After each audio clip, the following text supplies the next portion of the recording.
안녕하세요. 저는 올해 34살이 된 가정주부입니다. 아마도 이런 말도 안 되는 사연이 또 있을까 싶고, 많은 사람들의 비난을 피할 수는 없을 것 같기도 합니다. 하지만 그럼에도 이렇게 사연을 보내게 된 이유는 지금 제가 처한 상황에 어떻게 결정을 해야 할지 판단이 잘 서지를 않아서 많은 분들에게 조언을 받고 싶은 마음에 이렇게 용기를 내어 사연을 보내게 되었습니다. 우선 저는 결혼 전에 필라테스 강사로 일을 했었습니다. 그래서 취미가 운동이라 아이를 둘이나 낳고도 여전히 처녀의 몸매를 가지고 있어요. 제가 운동에 있어서 약간 병적으로 하는 경향이 있거든요. 그래서 애가 2명 있는 주부라고 하면 절대 못 믿는다고 하는 소리도 자주 듣고는 합니다. 그리고 그런 저를 남편도 만족해 했습니다. 주부가 되어서도 열심히 관리를 하는 저를 보면 너무 좋다고 했죠. 그래서 아이를 낳고도 연애 시절과 다름없이 애정이 깊었고, 그래서 그런지 다른 부부들과 달리 저희의 사이는 날이 갈수록 더욱 행복해지는 느낌이 들었습니다. 그렇기에 저는 저희 가족의 행복이 영원히 끝나지 않길 바랬고, 남편을 많이 사랑했기에 수많은 남자들의 대시에도 불구하고 한순간의 실수도 만들지 않으려고 노력했습니다. 그런 제게 이런 일이 생겨버릴 줄은 상상조차 하질 못했습니다. 남편은 부모님을 일찍 여의고 가족이라고는 친형 한 분이 있었습니다. 그래서 세상에 단 둘뿐인 혈육이라 그런지 사이가 아주 돈독했었죠. 그래서 저희 부부는 연애 시절부터 심심치 않게 아주버님을 만나왔었고, 결혼 후에는 제가 주기적으로 반찬을 챙겨다 드리고 있었습니다. 아주버님은 오래전에 아내와 이혼을 하셔서 혼자서 지내고 계시기도 했고, 어쩔 수 없이 반찬을 해드릴 수밖에 없는 이유도 있었기 때문이죠. 왜냐하면 제가 아주버님에게 큰 빚을 졌기 때문입니다. 몇 년 전 제 아버지께서 주식에 눈이 멀었던 거죠. 전 재산을 전부 걸게 되는 실수를 하셨고, 그 결과 엄청난 빚더미에 앉게 되었습니다. 문제는 저와 제 남편이 모은 돈으로는 도저히 감당이 되질 않았던 거죠. 그래서 여기저기에 돈을 빌리게 되었고, 그때 아주버님께서 큰 돈을 빌려주셨습니다. 그 이후 저는 감사한 마음에 혼자 계신 아주버님께 반찬을 갖다 드리기 시작했고, 몇 번을 그렇게 하다 보니 자연스러운 상황이 되어버린 거였죠. 아무튼 고마운 마음으로 시작하게 된 일이었지만 정말 내키지는 않았습니다. 제가 집에 찾아가면 아주버님은 항상 런닝 나시의 트렁크 소급 차림으로 저를 맞아주셨거든요. 처음에는 그런 아주버님을 보고 이해가 되지 않았고 이상하게 생각을 했어요. 아무리 같은 식구가 되었다고 해도 옷은 좀 정상적인 복장으로 입고 있는 게 최소한의 기본 아닌가 하는 생각이 들었습니다. 그래서 아주버님께 그렇게 입고 계시다가 다른 사람이 배를 누르면 어쩌시려고 그러냐고 제 나름대로는 은근슬쩍 말을 돌려서 표현을 해봤죠. 그런데 아주버님은 음흉하게 웃으시면서 재수씨는 내가 이렇게 있는 게 싫은 거냐고 하시면서 대묻는데 저는 할 말이 없더라고요. 그래서 그냥 반찬 냉장고에 넣어드리고는 얼른 아주버님 집에서 나왔습니다. 혹시나 남편이 알면 둘이 죽고 못 사는데 아주버님과 오해가 생길 것 같아서 일단 말은 하지 않았어요. 그냥 제가 모른 척하고 음식만 가져다 드리고 나오면 되는 거지 생각을 했습니다. 그렇게 저는 매주 한 번씩 아주버님 댁을 찾아갔었죠. 그런데 결국 말도 안 되는 일이 벌어지고 말았습니다. 무더운 여름날이었습니다. 그날은 남편이 회사에서 문제가 생겨서 갑자기 부산으로 급한 출장을 가게 되었습니다. 그래서 아침부터 정신없는 남편을 도와서 짐 챙겨주는 것부터 시작해서 이것저것 바쁘게 하다 보니 너무 정신이 없었습니다. 결국 서로 신경이 날카로워졌고 티격태격 하다 보니 싸움으로 번진 거죠. 그렇게 무거운 마음으로 남편을 보냈습니다. 저는 좋지 않은 마음에 당장 뛰쳐나가서 친구를 불러 술이나 마시고 싶었죠. 하지만 아주버님께 반찬을 가져다 드리는 날이었기에 어쩔 수 없이 반찬 준비를 했고, 저녁이 다 되어서야 아주버님 댁으로 찾아갔습니다.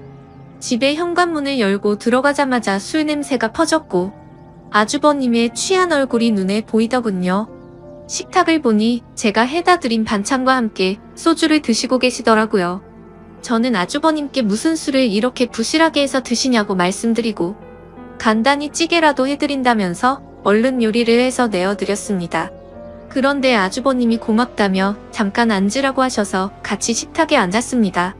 아주버님은 저에게 매번 자기 반찬까지 해다 주느라 몸이 고생이라며 고맙다고 하시더라고요. 그러면서 제게 술을 한 잔 따라 주셨어요. 아침부터 부부싸움을 해서 술을 마시고 싶었는데 잘 됐다 싶어서 마셨죠. 저도 평소 주량이 한 병은 거뜬히 마셨었기에 쉽게 취하지 않을 거라는 생각에 아주버님과 천천히 얘기를 하면서 술을 마셨습니다.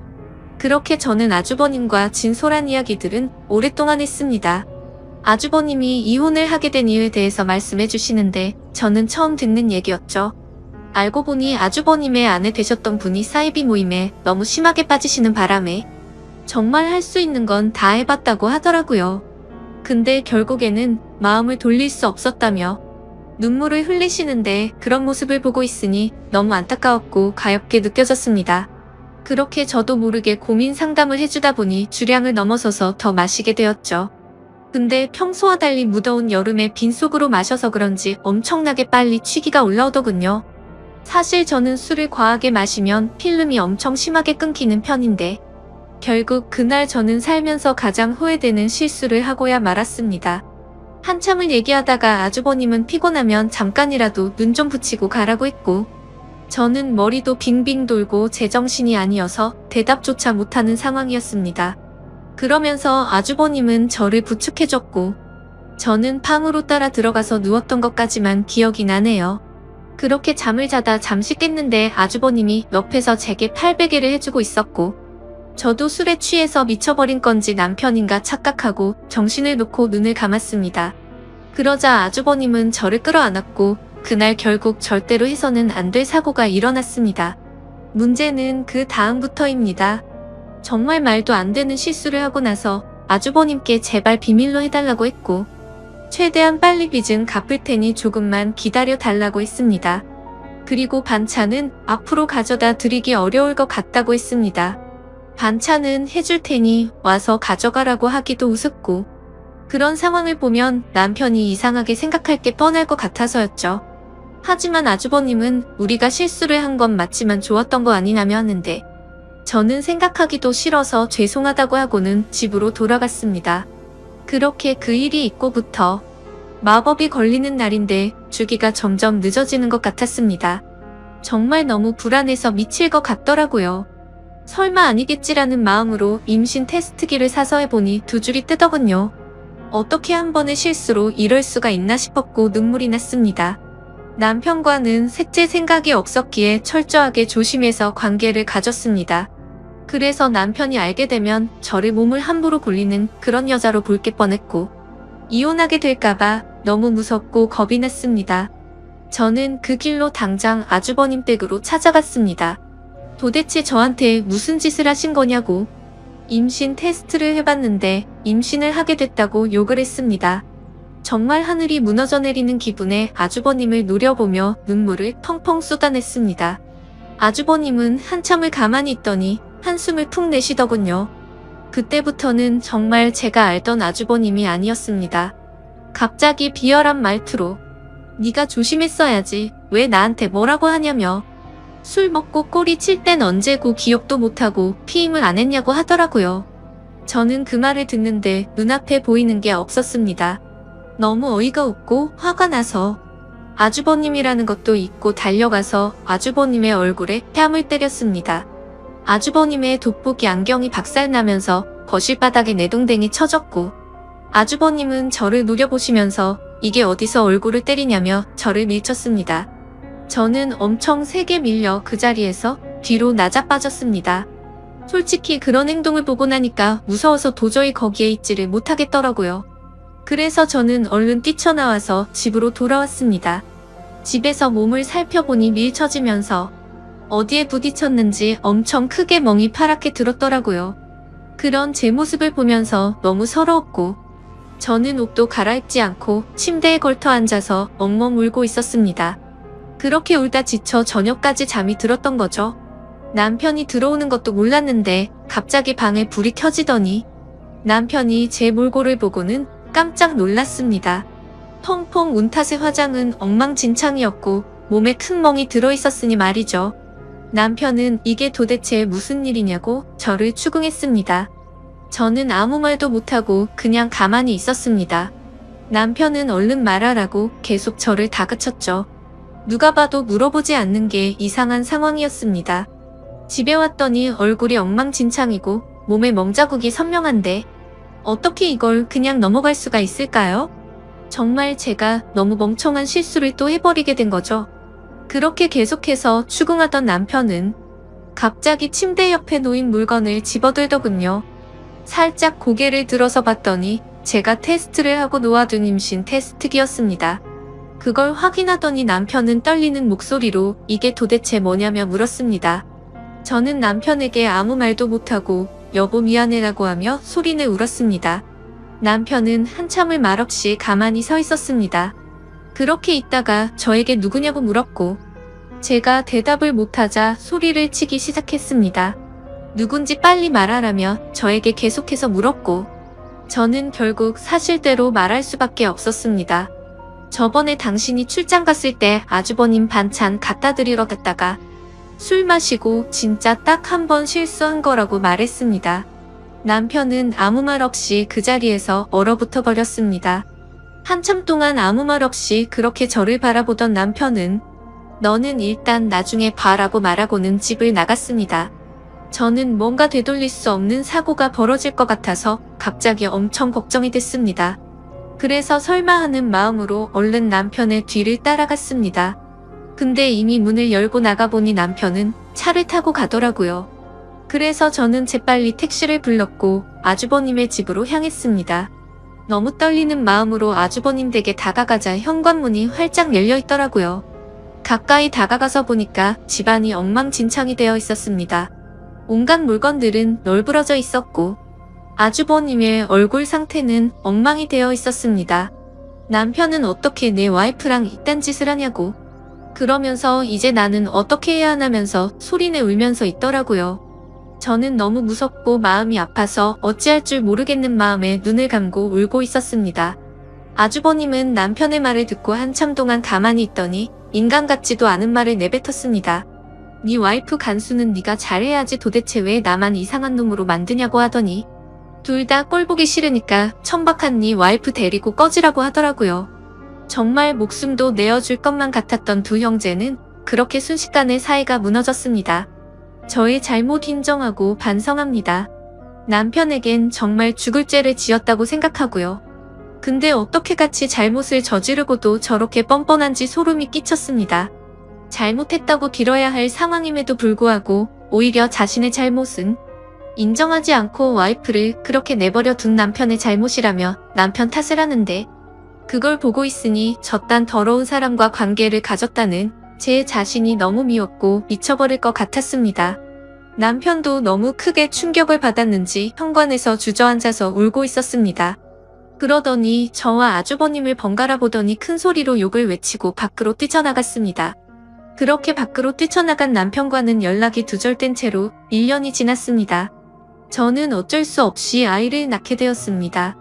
생명이 소중하고 제 아이가 잘못한 게 아닌데 어떻게 하나요? 아이를 볼 때마다 상처가 됐지만 미우나 고우나 그렇게 하루하루를 지내고 있었습니다. 생활비는 아주버님이 보내주시는 돈으로 아이에게 먹일 분유와 기저귀를 샀습니다. 사실 그 돈도 더러워서 받기가 싫었습니다. 그냥 제가 일자리를 구해서 돈을 벌어서 먹이고 싶었습니다. 하지만 결코 현실적으로 그렇게 하기에는 제 상황이 말이 아니었습니다. 두 아이를 키우고 케어하는 것조차도 벅찬 상황이었고 당장 아기를 봐줄 사람도 없었습니다. 그렇다고 아주버님에게 맡기기는 죽기보다도 더 싫었습니다. 원래라면 큰아빠라고 불러야 하지만 큰아빠가 아닌 아빠라고 불러야 하는 건가 싶고 이런 거지 같은 족보를 만든 제 자신이 너무 싫었습니다. 정말 저도 모든 걸 포기하고 싶었습니다. 그래도 인간이라면 자기가 저지른 일에 대한 책임은 지는 게 맞는 것이라 생각했죠. 그리고 제 아이의 잘못도 아닌데 기껏 낳아놓고 내팽겨 칠 수는 없었습니다. 아무튼 저는 그렇게 지옥 같은 나날을 보내고 있었습니다. 그러던 중에 갑자기 모르는 번호로 전화가 오게 된 거죠. 전화를 받아보니 그토록 그리워하고 보고 싶었던 남편의 목소리였습니다. 하지만 남편의 목소리는 너무나도 차가웠습니다. 어떻게 알았던 건지 제가 아주버님의 아이를 낳은 사실은 이미 알고 있었습니다. 남편은 2번 다시는 저를 보고 싶지 않다고 했고 그 아이도 보고 싶지 않다고 했습니다. 그러니까 긴 말 하지 말고 이혼하자고 하더라고요. 저는 미안한 마음과 반가운 마음이 교차하면서 일단은 남편에게 안부를 먼저 물었습니다. 몸은 괜찮은지 잘 지내고 있었는지 물었고 지금 어디에서 살고 있느냐고 숨도 안 쉬고 다급히 물었습니다. 남편은 그 말에 참 웃기다고 했습니다. 불륜 짓거리도 이해 안 되는 판에 지 남편 형의 아이를 낳아놓고 지금 자신을 걱정하냐고 하더라고요. 저는 그 말에 선뜻 대답을 못했고 가만히 있었죠. 그러자 남편은 이혼 서류를 퀵으로 보낼 테니까 도장 찍어서 법원으로 나오라고 하면서 깔끔하게 끝내자고 했습니다. 저는 너무 억울한 나머지 왜 내 이야기는 들어보려고 하지 않고 당신 하고 싶은 말만 하는 거냐고 했고 나도 억울하다고 소리쳤습니다. 저는 아주버님 때문에 내가 왜 이 꼴을 당하고 있어야 하는지 모르겠다고 했죠. 저도 술에 취해서 몸을 가누지 못했던 피해자인데 왜 내가 불륜녀로 당신에게 취급받아야 하는지 이해가 안 간다고 했습니다. 그러자 남편은 나는 내 목숨보다 소중하게 생각했던 내 형이랑은 이제 연락을 끊었고 자신이 죽는 한이 있더라도 2번 다시는 그 사람과 연락할 일은 절대로 없다고 단호하게 말했습니다. 저는 그런 남편에게 말했습니다. 당신이 그 사람과 영원히 연락을 끊게 되면 우리는 다시 같이 살 수 있는 거 아니냐고 했고 제발 한 번의 실수로 우리 사이를 끝내지 말아달라고 울면서 말했습니다. 그러자 남편은 아주버님과 저 사이에 생기게 된 아이는 어떻게 할 거냐고 물었습니다. 저는 잠시 고민을 하다가 결국 아이를 아주버님에게 보내겠다고 말했습니다. 저는 아이보다는 제 남편이 더 소중했었기에 과감하게 결정을 내렸습니다. 그렇게 저희는 며칠 동안 같은 얘기로 수도 없이 반복하면서 대화를 나누었고 결국 직접 만나서 얘기를 하게 되었습니다. 그동안 못 봤던 남편을 보니 너무 반가웠고 울고 불며 매달렸습니다. 남편은 제 진심 어린 마음을 알아주게 된 건지 차가운 목소리가 아니라 따뜻한 목소리로 긍정적으로 생각해보자고 하더군요. 그렇게 절대 다시 합쳐질 수 없다고 생각했지만 저희는 다시 합쳐서 살게 되었습니다. 남편과 같이 지내게 되면서 저는 아주버님과는 연락을 끊게 되었고 집도 절대 길 가다가 마주칠 일도 없도록 아예 다른 지역으로 이사까지 와서 예전과 같이 가정을 이루었습니다. 제 실수로 인해 파탄이 났던 저희 가정을 다시 예전처럼 돌리고 싶었고 남편에게 상처 준 게 너무나도